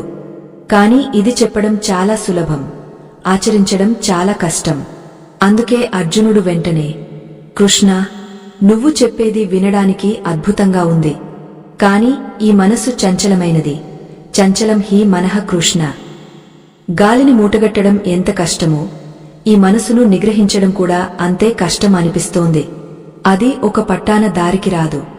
దాన్ని ఎలా లొంగదీసుకోవాలి అని తన నిస్సహాయతను వ్యక్తం చేశాడు. ఇది మనందరి ప్రశ్న. పొద్దున్నే లేచి వ్యాయామం చేయాలనుకుంటాం, కాని మనసు వద్దంటుంది. కోప్పడకూడదు అనుకుంటాం, కాని మనసు రెచ్చగొడుతుంది. ఈ మనసు అనే పిచ్చి గుర్రాన్ని ఎలా లొంగదీసుకోవాలి? శ్రీకృష్ణుడు అర్జునుడి మాటను కాదనలేదు. నిజమే అర్జునా, మనసును జయించడం కష్టమే, అసంశయం మహాబాహో, కాని అది అసాధ్యమాత్రం కాదు అని ధైర్యం చెప్పాడు. దీనికి 2 మార్గాలున్నాయని ఆయన తెలిపాడు. అవే అభ్యాసం మరియు వైరాగ్యం. అభ్యాసం అంటే ప్రాక్టీస్. ఒకేసారి మనసు లొంగదు. అది పారిపోతున్న ప్రతిసారి దాన్ని మళ్లీ వెనక్కి తీసుకురావాలి. చంటి బిడ్డ పదే పదే మట్టిలోకి వెళ్తుంటే తల్లి ఓపికగా ఎలా తీసుకొస్తుందో మనసును కూడా అలాగే మళ్లీ మళ్లీ మన లక్ష్యం వైపు మళ్లించాలి. రెండవది వైరాగ్యం. వైరాగ్యం అంటే అడవులకు వెళ్లడం కాదు. ఏ వస్తువులోనూ ఏ మనిషిలోనూ శాశ్వతమైన ఆనందం లేదని తెలుసుకోవడం. మనం దేన్నైతే అతిగా ప్రేమిస్తామో అదే మనకు దుఃఖాన్ని తెస్తుంది. ఈ సత్యం తెలిస్తే మనసు దానంతటా అదే శాంతించిపోతుంది. కృష్ణుడు అర్జునుడికి చెబుతున్న ఈ మాటలు కేవలం యుద్ధం కోసం కాదు, ఒక మనిషి తన సొంత మనసుతో చేసే నిత్య యుద్ధం కోసం. ఇక్కడ కృష్ణుడు భగవద్గీతలోని మరొక బలమైన రహస్యాన్ని బయటపెట్టాడు. అర్జునా, నీ అసలైన శత్రువులు కౌరవులు కాదు. నీ అసలైన శత్రువులు నీ లోపలే ఉన్నారు. అవే కామం, తీరని కోరిక, మరియు క్రోధం, కోపం. ఇవి ఎప్పుడూ ఆకలితో ఉండే అగ్ని లాంటివి. నువ్వు ఎంత తినిపించినా వాటికి సరిపోదు. కోరిక తీరే కొద్దీ ఇంకా పెరుగుతుంది. మంటలో నెయ్యి పోస్తే ఆరుతుందా? ఇంకా భగ్గుమంటుంది. కోరికలు కూడా అంతే. కాబట్టి ఈ శత్రువులను జయించడమే నిజమైన విజయం. ఈ మాటలు విన్న తర్వాత అర్జునుడికి ఒక విషయం స్పష్టమైంది. తను యుద్ధం చేయాల్సింది బయటి వ్యక్తులతో మాత్రమే కాదు, తన లోపలి బలహీనతలతో కూడా. ఇంద్రియాని పరాణ్యాహుంహ అంటూ కృష్ణుడు మన శరీర వ్యవస్థను వివరించాడు. శరీరం కంటే ఇంద్రియాలు గొప్పవి, ఇంద్రియాల కంటే మనసు గొప్పది, మనసు కంటే బుద్ధి గొప్పది, ఆ బుద్ధి కంటే ఆత్మ గొప్పది. కాబట్టి బుద్ధి సహాయంతో మనసును నిగ్రహించి ఆత్మలో స్థిరపడాలి. అంటే మనోభావాలకు బానిస కాకుండా బుద్ధిని ఉపయోగించి నిర్ణయాలు తీసుకోవాలి. ఉదాహరణకు, ఒక మధుమేహ రోగికి స్వీట్ తినాలనిపిస్తుంది. అది మనసు కోరిక. కానీ తింటే ఆరోగ్యం పాడవుతుందని బుద్ధి చెబుతుంది. ఆ సమయంలో మనసు మాట వింటే రోగం పెరుగుతుంది, బుద్ధి మాట వింటే ఆరోగ్యం నిలుస్తుంది. అర్జునుడి పరిస్థితి కూడా అంతే. యుద్ధం చేయకూడదని అతని మనసు చెబుతోంది, కాని ధర్మం కోసం యుద్ధం చేయమని అతని బుద్ధి చెబుతోంది. కృష్ణుడు అతన్ని మనసు స్థాయి నుండి బుద్ధి స్థాయికి ఎదగమంటున్నాడు. ఇప్పుడు కృష్ణుడు ఇంకొంచెం లోతుకు వెళ్లాడు. మనసును అదుపులో పెట్టుకున్నాం, కర్మఫలాన్ని వదిలేశాం, ఆత్మను తెలుసుకున్నాం. మరి ఇప్పుడు ఈ ప్రపంచాన్ని ఎలా చూడాలి? జ్ఞాని అయినవాడు ఈ ప్రపంచాన్ని ఎలా చూస్తాడు అనే దానికి కృష్ణుడు చెప్పిన సమాధానం అద్భుతం. విద్యా వినయ సంపన్నే బ్రాహ్మణే గవి హస్తిని. అంటే నిజమైన జ్ఞాని ఒక పండితుడిని, ఒక ఆవును, ఒక ఏనుగును, ఒక కుక్కను, చివరకు కుక్క మాంసం తినేవాడిని కూడా సమానంగా చూస్తాడు. అంటే అందరిలోనూ ఒకే ఆత్మను దర్శిస్తాడు. దీన్నే సమదర్శనం అంటారు. పైకి ఆకారాలు వేరుగా ఉండవచ్చు, ప్రవర్తనలు వేరుగా ఉండవచ్చు, కాని లోపల ఉన్న చైతన్యం ఒక్కటే. బంగారంతో చేసిన గాజు, గొలుసు, ఉంగరం వేరు వేరుగా కనిపించవచ్చు, కాని వాటిని కరిగించి చూస్తే ఉన్నది బంగారమే కదా. అలాగే ఈ సృష్టిలోని ప్రతి ప్రాణిలోనూ ఉన్నది ఆ పరమాత్మే అని తెలుసుకోవడమే నిజమైన జ్ఞానం. ఈ దృష్టి గనుక మనకు వస్తే మనకు ఎవరిమీద ద్వేషముండదు, అసూయ ఉండదు. మన శత్రువులో కూడా మనకు దైవమే కనిపిస్తాడు. అర్జునుడికి ఈ మాట వినగానే ఆశ్చర్యం వేసింది. అంటే కృష్ణ, భీష్ముడిలో, దుర్యోధనుడిలో, నాలో, నీలో, అందరిలో ఉన్నది ఒక్కటేనా అని సందేహించాడు. కృష్ణుడు చిరునవ్వుతూ, అవును అర్జునా, నీలో ఉన్నది నేనే, వాళ్లలో ఉన్నది నేనే, సర్వత్రా వ్యాపించి ఉన్నది నేనే. ఎవరైతే నన్ను అన్నింటిలోనూ, అన్నింటినీ నాలోనూ చూస్తారో వాళ్లకు నేను ఎప్పుడు దూరం కాను, వాళ్లు నాకు ఎప్పుడు దూరం కారు అని బదులిచ్చాడు. ఇక్కడ మనం 4వ భాగానికి పునాది వేసుకుంటున్నాం. ఇంతవరకు కృష్ణుడు అర్జునుడికి నువ్వు అంటే ఎవరో చెప్పాడు, ఆత్మ, పని ఎలా చేయాలో చెప్పాడు, కర్మయోగం, మనసును ఎలా గెలవాలో చెప్పాడు, ధ్యానయోగం. ఇప్పుడు అర్జునుడికి పరమాత్మ అంటే ఎవరో, ఆ శక్తి ఎంత గొప్పదో చూపించాల్సిన సమయం వచ్చింది. కేవలం మాటలతో చెబితే అర్థమయ్యే విషయం కాదు ఇది. అర్జునుడికి ఇంకా నమ్మకం కలగాలంటే ఆ అద్భుతాన్ని కళ్ళారా చూడాలి. అర్జునుడు, కృష్ణ, నువ్వు ఈ సృష్టికి ఆధారమని చెబుతున్నావు, నువ్వే సర్వస్వమని అంటున్నావు. కాని నిన్ను నేను నా మిత్రుడిగానే చూశాను, నా బావగానే చూశాను. ఇప్పుడు నువ్వు మాట్లాడుతుంటే నాకు నీలో ఏదో దివ్యత్వం కనిపిస్తోంది. నీ అసలు స్వరూపమేమిటి? ఈ జగత్తు అంతా నీలో ఎలా ఇమిడి ఉంది? దయచేసి నాకు వివరించు అని ప్రార్థించాడు. ఇది కేవలం కుతూహలం కాదు, భక్తితో కూడిన జిజ్ఞాస. అప్పుడు కృష్ణుడు జ్ఞాన విజ్ఞాన యోగం గురించి మాట్లాడటం మొదలుపెట్టాడు. ఈ ప్రపంచంలో కనిపించేదంతా 2 రకాల ప్రకృతి అని చెప్పాడు. ఒకటి భూమి, నీరు, గాలి, అగ్ని, ఆకాశం, మనసు, బుద్ధి, అహంకారం, ఇవి అపర ప్రకృతి, జడమైనవి. మరొకటి జీవాత్మ, ఇది పరప్రకృతి చైతన్యమైనది. ఈ రెండూ నా నుండే పుట్టాయి. ముత్యాల హారంలో దారం ఎలాగైతే ముత్యాలను పట్టి ఉంచుతుందో అలాగే ఈ సమస్త విశ్వాన్ని నేను లోపల ఉండి నడిపిస్తున్నాను అని కృష్ణుడు ప్రకటించాడు. ఇది వింటుంటే మన ఒళ్ళు గగుర్పొడుస్తుంది. మనం చూసే సూర్యుడిలో వెలుగు ఆయనే, నీటిలో రుచి ఆయనే, మనుషుల్లో పౌరుషం ఆయనే, తపస్విలో తపస్సు ఆయనే. అంటే మనం దేన్ని చూసినా దేవుణ్ణి చూసినట్టే. ఈ భావన మన మనసులో బలంగా నాటుకుంటే మనకు భయం ఎక్కడి నుండి వస్తుంది? సర్వం దైవమేమైనప్పుడు మనకు హాని చేసేది ఏముంది? మనల్ని రక్షించేవాడు మన వెంటే కాదు, మనలోనే ఉన్నాడన్న ధైర్యం వస్తుంది. అయితే ఇంత గొప్ప శక్తిని తెలుసుకోవడం అందరికీ సాధ్యం కాదు. మనుషులు మాయలో పడిపోతుంటారు. ఆ మాయను దాటాలంటే ఏం చేయాలి? కృష్ణుడు ఒక సులువైన మార్గాన్ని సూచించాడు. దైవీ హేష గుణమీ మమ మాయా దురత్యయ. ఈ త్రిగుణాలతో కూడిన నా మాయను దాటడం చాలా కష్టం. కాని ఎవరైతే నన్ను పూర్తిగా శరణు కోరుతారో మామేవ ఏ ప్రపద్యంతే, వాళ్లు మాత్రమే ఈ మాయా సముద్రాన్ని సులభంగా దాటగలరు. ఇక్కడ భక్తి అనే కొత్త కోణం ఆవిష్కృతమైంది. జ్ఞానం ద్వారా దేవుడిని తెలుసుకోవడం కష్టం కావచ్చు, కర్మ ద్వారా చేరడం కష్టం కావచ్చు, కాని భక్తి ద్వారా ఆయన్ను పట్టుకోవడం చాలా సులభం. కృష్ణుడు చాలా స్పష్టంగా చెప్పాడు, నలుగురు రకాల మనుషులు నన్ను భజిస్తారు. ఆపదలో ఉన్నవాడు, జిజ్ఞాస కలవాడు, తెలుసుకోవాలనే కోరిక ఉన్నవాడు, కోరికలు ఉన్నవాడు మరియు జ్ఞాని. వీరిలో జ్ఞాని నాకు అత్యంత ఇష్టుడు. ఎందుకంటే జ్ఞాని దేవుడిని ఏదో ఆశించి ప్రేమించడు, దేవుడే తన సర్వస్వం అని ప్రేమిస్తాడు. కృష్ణుడు ఇంకా ఇలా అన్నాడు, అర్జునా, ఎన్నో జన్మల తర్వాత గాని ఒకరికి జ్ఞానం కలగదు. వాసుదేవః సర్వమితి. అంతా ఆ వాసుదేవుడే అని తెలుసుకున్న మహాత్ముడు చాలా అరుదుగా ఉంటాడు. ఈ మాట విన్నప్పుడు మనకు అనిపిస్తుంది, మనం కూడా ఆ స్థితికి చేరుకోగలమా అని. ఖచ్చితంగా చేరుకోగలం. దానికి కావాల్సింది నిర్మలమైన మనసు మరియు అచంచలమైన విశ్వాసం. ఇప్పుడు కథనంలో అత్యంత కీలకమైన మలుపు రాబోతోంది. అర్జునుడికి కృష్ణుడి మాటల మీద నమ్మకం కలిగింది కాని ఆ విశ్వరూపాన్ని చూడాలనే కోరిక బలంగా కలిగింది. మాటల ద్వారా విన్నదాన్ని కళ్లతో చూడాలనుకున్నాడు. యోగేశ్వరా, నీ ఐశ్వర్యాన్ని, నీ అనంతమైన రూపాన్ని నేను చూడగలనా? నాకు ఆ అర్హత ఉందా అని వినయంగా అడిగాడు. ఆ క్షణం కురుక్షేత్రం మరో అద్భుతానికి వేదిక కాబోతోంది. శ్రీకృష్ణుడు సామాన్య మానవ రూపం నుండి విశ్వమంతటినీ తనలో చూపించే ఆ మహాద్భుత రూపాన్ని ధరించబోతున్నాడు. అది కేవలం ఒక దృశ్యం కాదు, అది భయానికి, అజ్ఞానానికి చరమగీతం పాడే ఒక అనుభవం. ఆ విశ్వరూపంలో అర్జునుడు ఏం చూశాడు? ఎందుకు గజగజ వణికిపోయాడు? ఆ దర్శనం తర్వాత అతడికి అందిన 4వ శక్తివంతమైన మాట ఏమిటి? అది మనకు ఎలా రక్షణ కవచంలా మారుతుంది?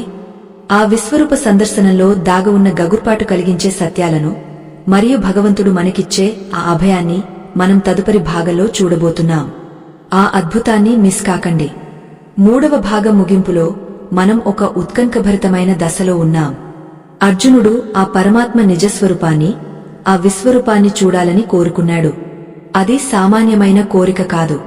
ఒక చిన్న చీమ ఏనుగును పూర్తిగా చూడాలనుకోవడం లాంటిది. మన పరిమితమైన కళ్లతో అపరిమితమైన ఆ శక్తిని చూడటం అసాధ్యం.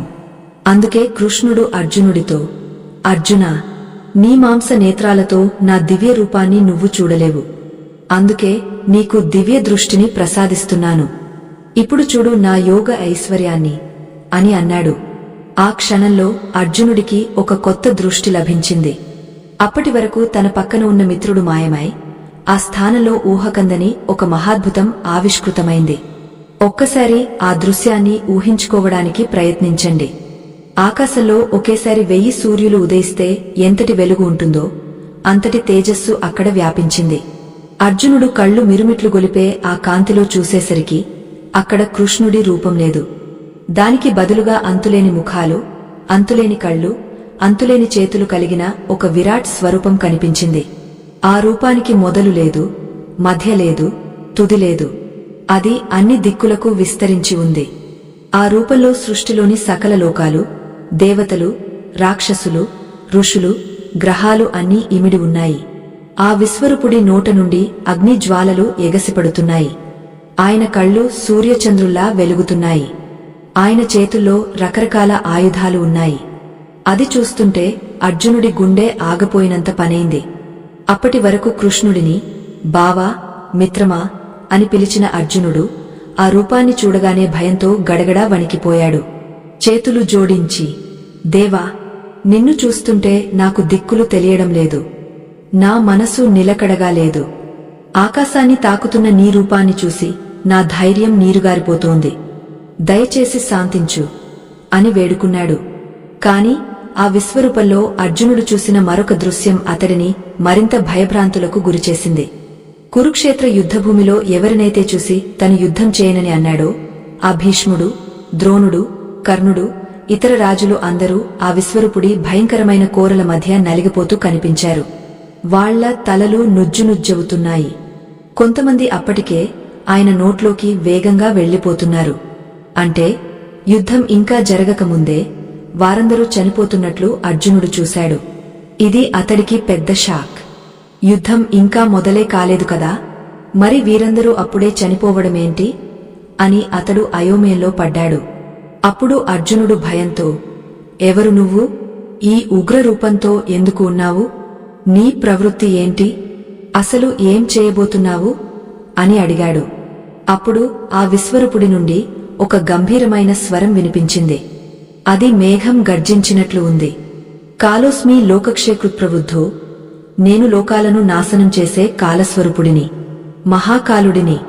ఇక్కడ ఉన్న ఈ జనానంతటినీ సంహరించడానికి వచ్చాను. నువ్వు యుద్ధం చేసినా చేయకపోయినా ఇక్కడ ఉన్న ఈ వీరులెవరూ బతకరు. వారి మరణం ఇప్పటికే నిర్ణయించబడింది. ఇక్కడే భగవద్గీతలోని 4వ అత్యంత శక్తివంతమైన మాట మనకు వినిపిస్తుంది. ఇది మన అహంకారాన్ని పూర్తిగా చంపి మనకు అంతులేని స్వేచ్ఛను ఇస్తుంది. కృష్ణుడు అర్జునుడితో ఇలా అన్నాడు, నిమిత్తమాత్రం భవ సవ్యసాచిన్. అంటే కేవలం ఒక నిమిత్తమాత్రుడివిగా ఉండు. అర్జునా, వీరిని నేను అప్పుడే చంపేశాను. నువ్వు కేవలం ఒక సాధనంగా, ఒక పనిముట్టుగా మాత్రమే ఉండు. లే, యుద్ధం చేయి, కీర్తిని పొందు, నీ శత్రువులను జయించి రాజ్యాన్ని అనుభవించు. కాని గుర్తుపెట్టుకో, చంపేవాడిని నేనే, చచ్చేవాళ్లు నాలోనే ఉన్నారు. నువ్వు మధ్యలో ఒక నెపంగా మాత్రమే ఉన్నావు. ఈ మాట ఎంత శక్తివంతమైనదో ఒక్కసారి ఆలోచించండి. మన జీవితంలో మనం పడే ఆవేదనలన్నింటికీ కారణం నేనే చేస్తున్నాను కర్తృత్వ భావన అనే అహంకారం. నేను నా కుటుంబాన్ని పోషిస్తున్నాను, నేను ఈ కంపెనీని నడిపిస్తున్నాను, నేను ఈ ఇల్లు కట్టాను అని అనుకుంటాం. అందుకే ఆ బరువు అంతా మన నెత్తిమీద ఉంటుంది. ఏదైనా తేడా వస్తే కృంగిపోతాం. కాని కృష్ణుడు ఏమంటున్నాడంటే, నువ్వు కేవలం ఒక పెన్ను లాంటివాడివి. రాసేది నేను. పెన్ను ఎంత బాగా రాసినా గొప్పతనం రాసేవాడిదే కదా. అలాగే నువ్వు నీ ధర్మాన్ని నిర్వర్తించు, మిగతా భారం నాది. మనం గనక నేను దేవుడి చేతిలో ఒక పరికరాన్ని అని నమ్మగలిగితే మన జీవితం ఎంత తేలికైపోతుందో తెలుసా? ఒక డ్రైవర్ బండి నడుపుతున్నప్పుడు వెనక కూర్చున్న యజమాని నేను నడుపుతున్నాను అనుకోడు కదా. యజమాని చెప్పిన చోటికి తీసుకెళ్లడమే డ్రైవర్ పని. మన జీవిత రథాన్ని నడిపేవాడు ఆ దేవుడే అని నమ్మితే ఇక మనకు చింత ఎందుకు? జరగాల్సిన పనులు ఆయన చేయిస్తాడు. మనం కేవలం మన వంతు పాత్రను పోషిస్తే చాలు. ఈ భావన మనలోని ఒత్తిడిని, ఆందోళనను క్షణాల్లో మాయం చేస్తుంది. అర్జునుడికి ఇప్పుడు విషయం అర్థమైంది. ఇన్నాళ్లు నేను చంపుతున్నాను అనుకోవడం వల్లే పాపం వస్తుందేమో అని భయపడ్డాడు. కాని ఇప్పుడు తెలిసింది, చంపేది కాలం, దైవం, నేను కేవలం విధిని అనుసరిస్తున్నాను అని. దాంతో అతని భయం పోయింది. కాని ఆ విశ్వరూపాన్ని ఇంకా చూడలేకపోయాడు. కృష్ణ, నీ ఉగ్రరూపాన్ని నేను తట్టుకోలేకపోతున్నాను. దయచేసి నీ పాత సౌమ్య రూపంలోకి రా, నా మిత్రుడిలా కనిపించు అని వేడుకున్నాడు. భగవంతుడు భక్తపరాధీనుడు కదా. వెంటనే ఆ భయంకర రూపాన్ని ఉపసంహరించుకుని అందమైన కృష్ణుడిగా మారిపోయాడు. ఇక్కడ కృష్ణుడు మరొక అద్భుతమైన రహస్యాన్ని చెప్పాడు. అర్జునా, నువ్వు చూసిన ఈ రూపాన్ని వేదాలు చదివినంత మాత్రాన, తపస్సులు చేసినంత మాత్రాన, దానధర్మాలు చేసినంత మాత్రాన ఎవరూ చూడలేరు. అది కేవలం అనన్యమైన భక్తి వల్ల మాత్రమే సాధ్యం. అంటే దేవుడికి కావాల్సింది నీ పాండిత్యం కాదు, నీ దగ్గర ఉన్న డబ్బు కాదు, కేవలం నీ ప్రేమ. మరి ఆ భక్తి ఎలా ఉండాలి? దానికి కృష్ణుడు చాలా సులభమైన ఫార్ములా ఇచ్చాడు. పత్రం పుష్పం ఫలం తోయం. ఎవరైతే నాకు భక్తితో ఒక ఆకుగాని, ఒక పువ్వుగాని, ఒక పండుగాని, చివరికి కొంచెం నీళ్లుగాని సమర్పిస్తారో దాన్ని నేను ఎంతో ప్రీతితో స్వీకరిస్తాను. చూసారా భగవంతుడు ఎంత సులభో. మనం దేవుడికి ఏవో ఖరీదైన కానుకలు ఇవ్వాలని, పెద్ద పెద్ద పూజలు చేయాలని అనుకుంటాం. కాని ఆయనకు కావాల్సింది వస్తువు కాదు, ఇచ్చేటప్పుడు మన మనసులో ఉన్న భావం. మనసు నిండా ప్రేమ ఉంటే గుప్పెడు అటుకులు ఇచ్చినా ఆయన ఆనందంగా తింటాడు. కుచేలుడి కథ మనకు తెలిసిందే కదా. కృష్ణుడు భక్తి గురించి చెబుతూ భక్తులకు ఒక గొప్ప హామీ ఇచ్చాడు. దీన్నే భగవద్గీతలో తలమానికం లాంటి శ్లోకం అంటారు. అనన్యాశ్చింతయంతో మామ్యే జనాః పర్యుపాసతే తేషాం నిత్యాభియుక్తానాం యోగక్షేమం వహామ్యహం. అంటే ఎవరైతే వేరే ఆలోచన లేకుండా నన్నే స్మరిస్తూ నన్నే ఆశ్రయిస్తారో వారి బాగోగులన్నీ నేనే స్వయంగా చూసుకుంటాను. ఇది మామూలు మాట కాదు, ఇది దేవుడు స్వయంగా ఇచ్చిన గ్యారంటీ బాండ్. సాధారణంగా మనం మన యోగక్షేమాల కోసం రకరకాల ప్లాన్లు వేసుకుంటాం.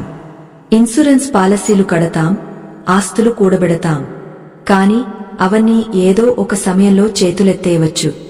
కాని ఆ పరమాత్మ నువ్వు నన్ను నమ్ము, నీ బాధ్యత నాది అంటున్నాడు. ఒక చిన్న పిల్లాడు తల్లి ఒడిలో ఉన్నప్పుడు రేపు ఏం తినాలి, బట్టలు ఎక్కడి నుండి వస్తాయి అని ఆలోచించడు. అమ్మ చూసుకుంటుంది అనే ధైర్యంతో ఆడుకుంటాడు. మనం కూడా దేవుడి మీద అంతటి నమ్మకముంచితే ఆయన మనల్ని తన భుజాల మీద మోస్తాడు. అయితే ఈ మాట వినగానే మనకు ఒక డౌట్ వస్తుంది.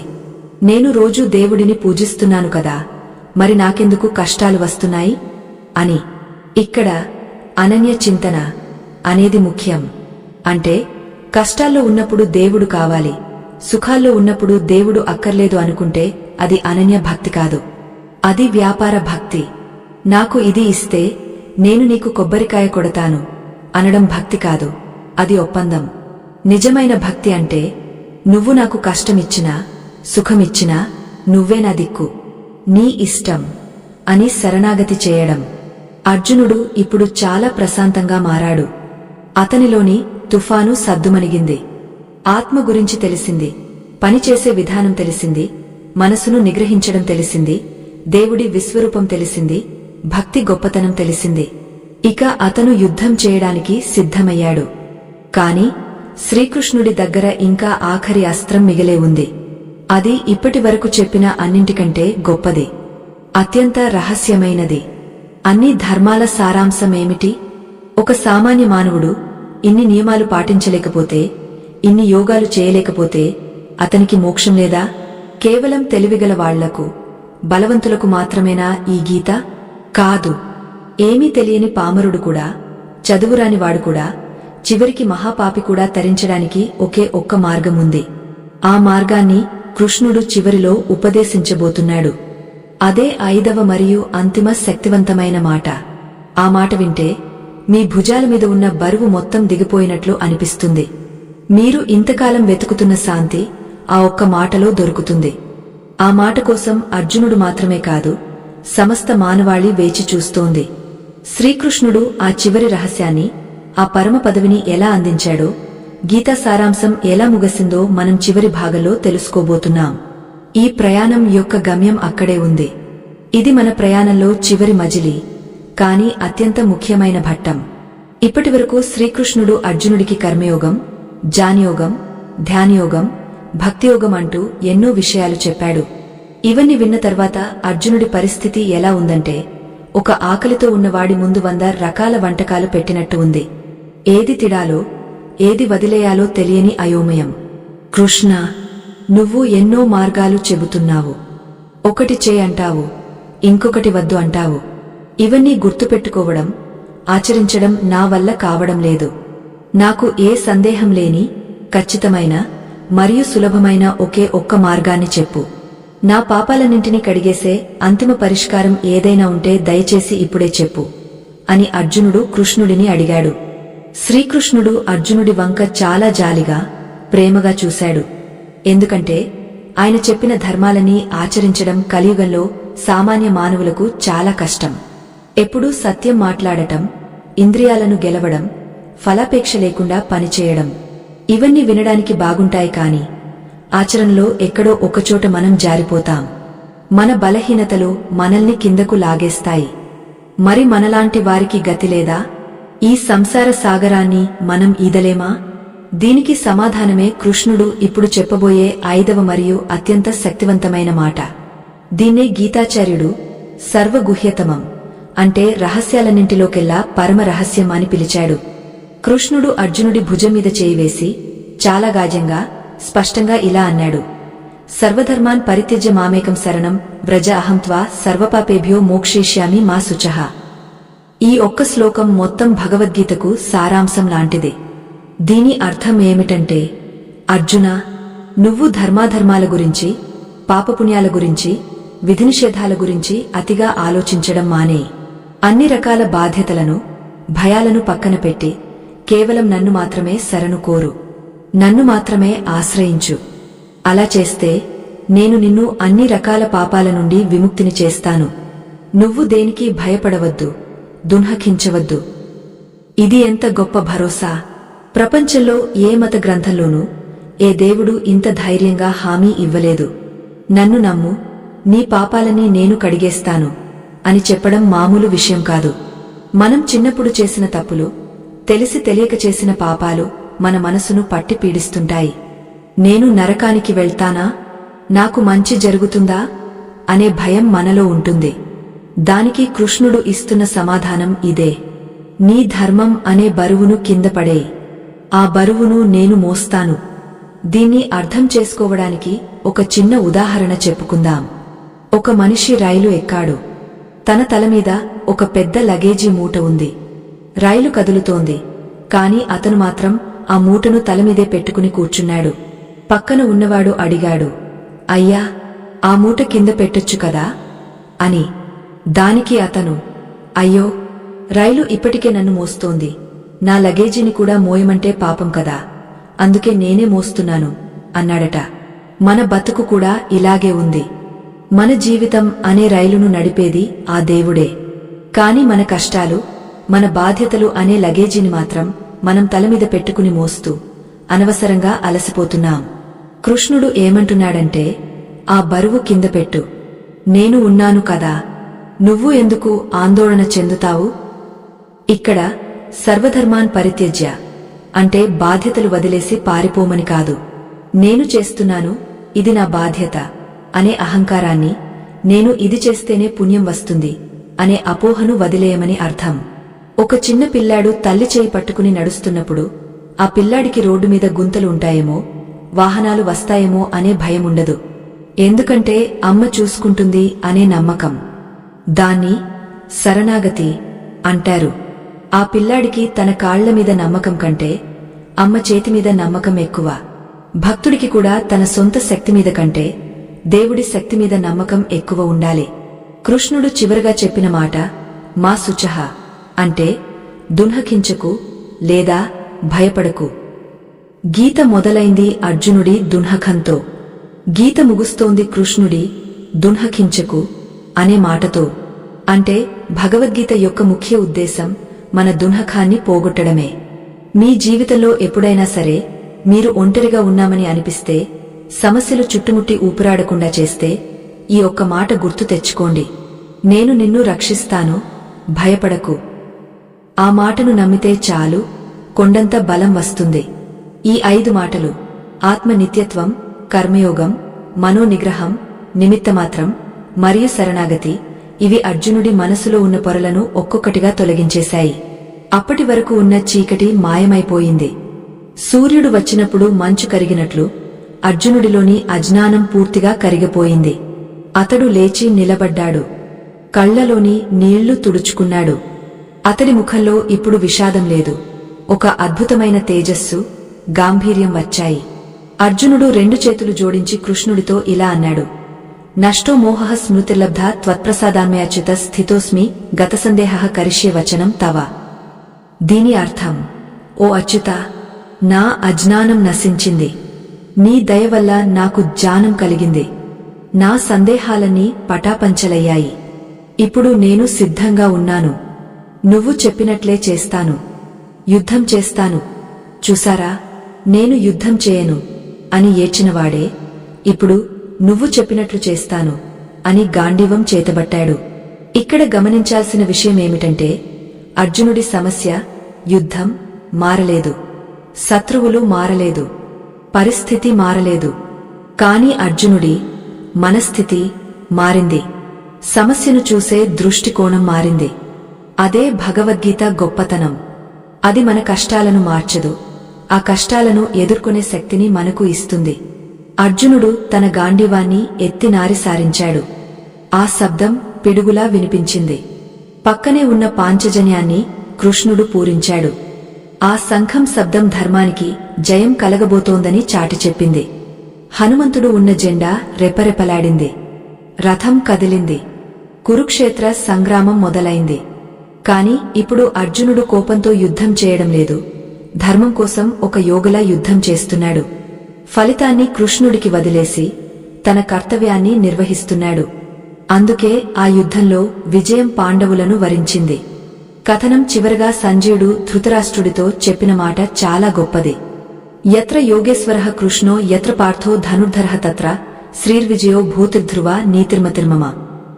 ఎక్కడైతే యోగేశ్వరుడైన కృష్ణుడు ఉంటాడో, ఎక్కడైతే ధనుర్ధారి అయిన అర్జునుడు ఉంటాడో, అంటే ఎక్కడైతే దైవానుగ్రహం మరియు మానవ ప్రయత్నం రెండు కలుస్తాయో అక్కడ సంపద, విజయం, ఐశ్వర్యం మరియు ధర్మం తప్పక ఉంటాయని నా నమ్మకం.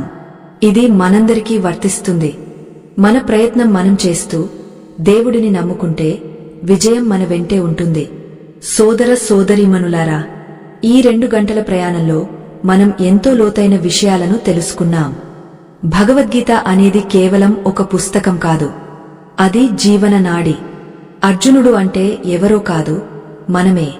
కురుక్షేత్రం అంటే మన జీవితమే. మనలో రోజూ జరిగే మంచి చెడుల పోరాటమే ఆ యుద్ధం. ఎప్పుడైతే మనం భయపడతామో, కృంగిపోతామో, అప్పుడు కృష్ణుడు చెప్పిన ఈ 5 శక్తివంతమైన మాటలను గుర్తు చేసుకోండి. మీరు శరీరం కాదు, ఆత్మ. చావులేదు, భయం వద్దు. పని చేయండి, ఫలితాన్ని వదిలేయండి. ఒత్తిడి మాయమవుతుంది. కోరికను, కోపాన్ని గెలవండి, ప్రశాంతత దొరుకుతుంది. మీరు నిమిత్తమాత్రులు. అహంకారాన్ని వదలండి. దేవుడిని పూర్తిగా నమ్మండి. ఆయన మిమ్మల్ని రక్షిస్తాడు. ఈ జ్ఞానం మీ హృదయంలో ఒక దీపంలా వెలుగుతూనే ఉండాలి. కష్టాలు వచ్చినప్పుడు ఆ దీపం మీకు దారి చూపిస్తుంది. ఈ అద్భుతమైన జ్ఞాన యజ్ఞంలో పాల్గొన్న మీ అందరికీ నా హృదయపూర్వక నమస్కారాలు. ఈ వీడియోలో చెప్పిన విషయాలు మీలో ఏ కొంచెమైనా మార్పు తెచ్చాయని భావిస్తే, మీకు ధైర్యాన్ని ఇచ్చాయని అనిపిస్తే, ఈ మంచి విషయాన్ని మీ ఆప్తులకు, మిత్రులకు షేర్ చేయండి. ఎందుకంటే జ్ఞానాన్ని పంచడం కూడా ఒక గొప్ప దైవకార్యమే. ఇలాంటి మరెన్నో ఆధ్యాత్మిక విశేషాలు, మన సనాతన ధర్మ రహస్యాలు, పురాణగాథలు తెలుసుకోవడానికి మన ఛానల్ను సబ్స్క్రైబ్ చేసుకోండి. మీ అమూల్యమైన అభిప్రాయాన్ని కామెంట్ రూపంలో తెలియజేయండి. మీరు ఇచ్చే ప్రోత్సాహమే మాకు మరిన్ని మంచి వీడియోలు చేయడానికి ఊపిరిపోస్తుంది. సర్వం శ్రీకృష్ణార్పణమస్తు. లోకా సమస్తా సుఖినో భవంతు. స్వస్తి.